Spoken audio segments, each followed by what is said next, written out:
आज हम लोग गॉस लॉ पढ़ने जा रहे हैं। गॉस लॉ एक पावरफुल मैथमेटिकल टेक्निक है जो इलेक्ट्रिक फील्ड को बहुत ही आसानी से निकाल करके हमको दे देता है। आप पहले पढ़े हैं कि अगर कोई चार्ज यहाँ पे Q है और यहाँ से R डिस्टेंस पे अगर हमको इलेक्ट्रिक फील्ड E निकालना हो तो जो प्रोसीजर होता था वह क्या होता था कि आप वहाँ पर रखते थे Q0 चार्ज, और Q0 के बारे में आप ये जानते थे कि स्ट्रेस चार्ज होता है, और स्ट्रेस चार्ज के बारे में आप ये भी जानते थे कि ये कैसा होता है, पॉजिटिव होता है। कैसा होता है? पॉजिटिव होता है। ओके, गॉस तो इलेक्ट्रिक फील्ड निकाल देगा। यहाँ पर आप पढ़े थे कि Q0 स्ट्रेस चार्ज है तो फील्ड निकालने का टेक्निक जो ये था कि यहाँ पर आपने Q0 रखा और फोर्स कितना एक्सपीरियंस कर रहा है divided by that stress charge, और यहाँ से आपको इलेक्ट्रिक फील्ड पता चल जाता है। गॉस लॉ से भी हम इलेक्ट्रिक फील्ड निकाल सकते हैं, और यह एक मैथमेटिकल पावरफुल टेक्निक है। एक्चुअली एक टेक्निक है जिसके थ्रू हम इलेक्ट्रिक फील्ड आसानी से निकाल देते हैं। हमारे लिए ज्यादा कंफर्टेबल होता है जब सिचुएशन टेक्निक फॉर्म है। ओके, तो गॉस लॉ जानने से पहले आपको गॉसियन सरफेस के बारे में भी जानना चाहिए। गॉसियन सरफेस क्या होता है? गॉसियन सरफेस एक इमेजिनरी सरफेस होता है। जैसे मान लीजिए कि यहाँ पर कोई पॉइंट चार्ज Q है, इससे R डिस्टेंस पे अगर आपको इलेक्ट्रिक फील्ड निकालना है तो गॉसियन सरफेस वहां से पास करता हुआ इमेजिन करना होता है, और ये 3D होता है, this is not 2D। Gaussian surface should be क्या? 3D का मतलब ये हुआ कि इस चार्ज को इस तरह से घेरिए कि चारों तरफ से चार्ज को चारों तरफ एक जैसा दिखे। यानी इस चार्ज को हमको घेरना है, और घेरते समय हमको इस बात का ख्याल रखना है कि जिस पॉइंट पर आपको इलेक्ट्रिक फील्ड निकालना है उस पॉइंट से वो सरफेस जरूर पास करना चाहिए। मैं आपके सामने कुछ ऑप्शंस दे रहा हूँ। ऑप्शन फर्स्ट है कि आप स्फीयर गॉसियन सरफेस लेंगे। दूसरा ऑप्शन है कि आप सिलिंड्रिकल गॉसियन सरफेस लेंगे या क्यूबिकल गॉसियन सरफेस लेंगे। क्या आपको लगता है कैसा सरफेस लेना ज्यादा कन्वीनियंट है? स्फेरिकल। कैसा? स्फेरिकल। क्योंकि जब आप स्फेरिकल लेंगे तो बेनिफिट इसका ये मिलेगा कि ये हर पॉइंट पे इक्विडिस्टेंट होगा। सिलिंड्रिकल लेने में प्रॉब्लम ये है कि अगर यहाँ पे Q चार्ज लेते हैं और इसको आप सिलेंडर लेते हैं, इसको ठीक मिड में गिरा करके अगर आप सिलेंडर लेते हैं तो ये सरफेस का ये पॉइंट कुछ और डिस्टेंस पे, सरफेस का ये पॉइंट कुछ और डिस्टेंस पे, सरफेस का ये पॉइंट कुछ और डिस्टेंस पे, सरफेस का ये पॉइंट कुछ और डिस्टेंस पे। ओके, तो गॉसियन सरफेस में यही बात आपको दिमाग में रखना होता है कि आप एक इमेजिनरी सरफेस इमेजिन करें, और कंडीशन यह है कि वो सरफेस निश्चित रूप से वह उस पॉइंट से पास करे जिस पॉइंट पर आपको क्या निकालना है? इलेक्ट्रिक फील्ड निकालना है। ओके, तो जनरली पॉइंट सोर्स के लिए गॉसियन सरफेस जो होता है वो अगर पॉइंट सोर्स अगर आपको दिया हुआ है तो इसके लिए गॉसियन सरफेस जो होता है स्फेरिकल होता है। कैसा होता है? स्फेरिकल। कुछ बातें और मैं बता देना चाहता हूं कि अगर आपके सामने सिचुएशन ऐसा हो, लाइन सोर्स, मान लीजिए कि आपके सामने लाइन सोर्स हो, इसके लिए जरा सोच के देखिए, इसमें चार्ज डिस्ट्रीब्यूटेड है, और आप जरा हमें बताइए कि इसमें कैसा गॉसियन सरफेस लेना अच्छा होगा, बेनिफिशियल होगा? सिलिंड्रिकल। और सिलिंड्रिकल में वर्टिकल सिलिंड्रिकल लेना होगा कि horizontal cylindrical? Vertical cylindrical. Vertical cylinder, यहाँ पे हम वर्टिकल सिलिंडर लेंगे।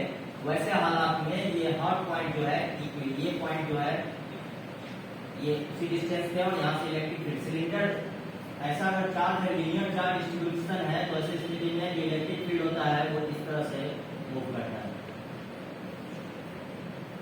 चार्ज तक मूव करता है। मान लीजिए कि ये सिलिंडर है और बीच में अगर लाइन चार्ज है, तो ऐसी स्थिति में इस सिलिंडर पे जो फील्ड होता है वो इस तरफ होता है, इस तरफ होता है, इस तरफ होता है, इस तरफ होता है। और ऐसे हालात में ये होता है कि सरफेस के हर पॉइंट पे वो 90 डिग्री पे स्ट्रेट करता है। आप इस बात को विजुअलाइज कीजिएगा तो आप इस बात को समझ पाएंगे। तो एज पर सिचुएशन हम गॉसियन सरफेस सेलेक्ट करते हैं। गॉसियन सरफेस सेलेक्ट करने में हमें थोड़ा सा स्मार्ट होने की जरूरत है।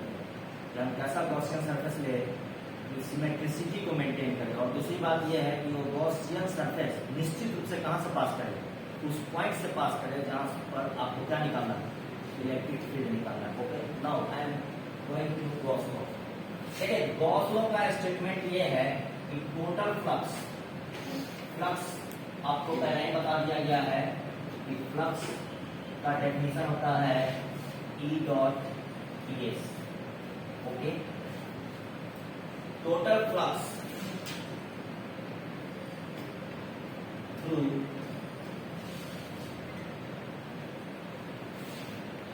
Any closed surface is equal to charge enclosed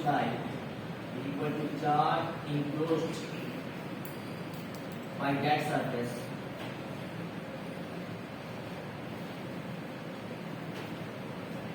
divided by the epsilon naught।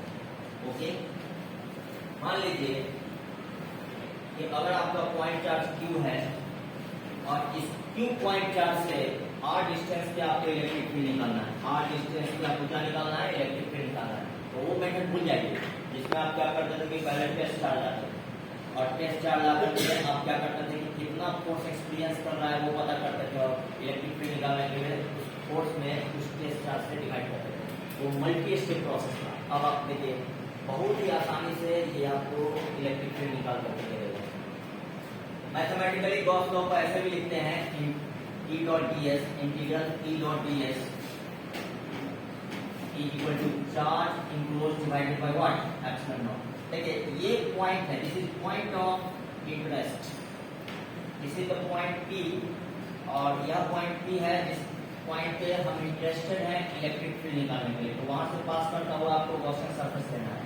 अब आप इतना जान चुके हैं कि यहाँ गॉसियन सरफेस कैसा होगा, स्फेरिकल होगा, सिलिंड्रिकल होगा या कैसा होगा, स्फेरिकल होगा। कैसा होगा, स्फेरिकल होगा। तो यहाँ पर जो गॉसियन सरफेस है वो आपका कैसा है, स्फेरिकल। और आप ये भी जान चुके हैं कि plus charge for the time being हमने यहाँ पर जो चार्ज लिया है वो पॉजिटिव लिया है, तो पॉजिटिव चार्ज से फील्ड जो निकलता है अवे फ्रॉम इट निकलता है। आप सभी लोग जानते हैं फील्ड जो निकल रहा है वो अवे फ्रॉम इट निकल रहा है। और इस सरफेस को कितना डिग्री पे स्ट्राइक कर रहा है, कितना डिग्री पे स्ट्राइक कर रहा है, 90 डिग्री पे। तो ये सरफेस पे स्ट्राइक कर रहा है 90 डिग्री पे। ओके, ये ds हो गया, ये ds हो गया, ये ds हो गया।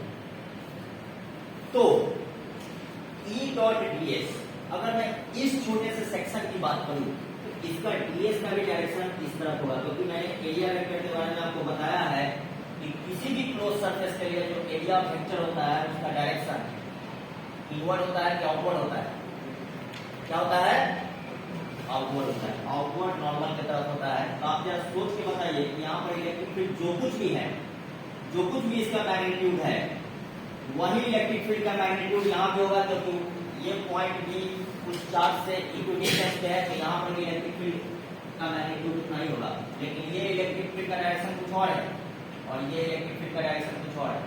और यहाँ पर जो ds का डायरेक्शन होगा वो यहाँ पर आउटवर्ड की तरफ होगा। तो आप सोचिए E डॉट ds, तो कोई भी पॉइंट अगर आप सिलेक्ट करते हैं तो वहां पर आप ये पाते हैं कि इलेक्ट्रिक फील्ड का डायरेक्शन वही है जो ds का डायरेक्शन है।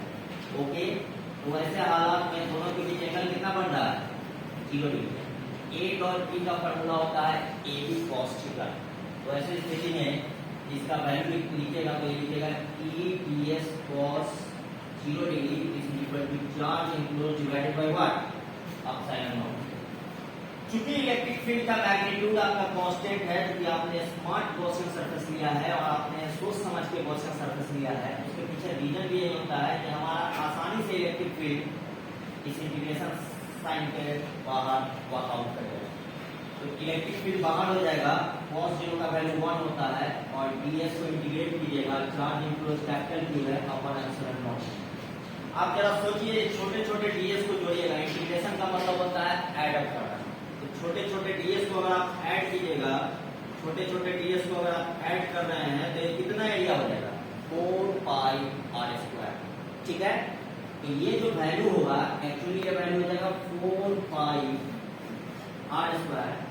तो फाइनली जो आप एक्वायर करेंगे वो करेंगे E into 4 pi r square equal to Q upon epsilon naught, और eventually finally E equal to 1 by 4 pi epsilon naught Q by r square. और ये एग्जैक्टली वही एक्सप्रेशन है जो आप इलेक्ट्रिक फील्ड निकालते थे, जहाँ पे Q चार्ज रहता था और यहाँ से R डिस्टेंस पे आप E नॉट टेस्ट चार्ज लाते थे। टेस्ट चार्ज कितना फोर्स एक्सपीरियंस कर रहा है, उस टेस्ट चार्ज में E नॉट से डिवाइड करते थे, तो जो इलेक्ट्रिक फील्ड आता था वो एग्जैक्टली ये। ओके, तो आपको फाइनली यही समझना है कि गॉस लॉ एक मैथमेटिकल टेक्निक है। गॉस लॉ क्या है? एक मैथमेटिकल टेक्निक है जो काम को आसान कर देता है, और ये हमारे लिए बेनिफिशियल होता है सिमेट्रिकल सिचुएशन में। लेकिन इसका यह मतलब नहीं है कि अगर आपके पास ऐसा अगर मान लीजिए कि आपके पास ये क्यू है और ये आप गॉसियन सरफेस लिए हैं और इसके लिए वैलिड होगा कि नहीं, ये किसी भी सरफेस के लिए वैलिड होगा। लेकिन यहाँ पर फील्ड अलग अलग एरिया पे फील्ड कुछ और होगा, यहाँ पे कुछ और होगा, यहाँ पे कुछ और होगा, क्योंकि वो डिस्टेंस वैरी कर रहा है। फील्ड जो है डिस्टेंस का फंक्शन बनेगा, यानी वो इंटीग्रेट करना उतना आसान नहीं होगा। उसके लिए आपको कंप्यूटर का यूज करना होगा, पहले फंक्शन तैयार करना होगा, फंक्शन तैयार करके इंटीग्रेट करना होगा। तो हम लोग वैसे सिचुएशन को लेते हैं जिसमें आपका डिस्ट्रीब्यूशन ऑफ गॉस लॉ इस तरह से हो जाए, गॉसियन सरफेस इस तरह का हो जाए कि चार्ज को चारों तरफ देखने पे कैसा लगे, एक जैसा लगे। जहां तक ग्राफ का सवाल है, इसको देख करके आप समझ पा रहे हैं कि E is inversely proportional to what? Square of R। तो इसका ग्राफ का जो पैटर्न होगा, यहाँ पे अगर R लेते हैं और यहाँ पे P लेते हैं, तो ये कुछ इस फैशन में ग्राफ आपके सामने नजर आएगा। ठीक है, इन सारी बातों को आपको दिमाग में रखने की जरूरत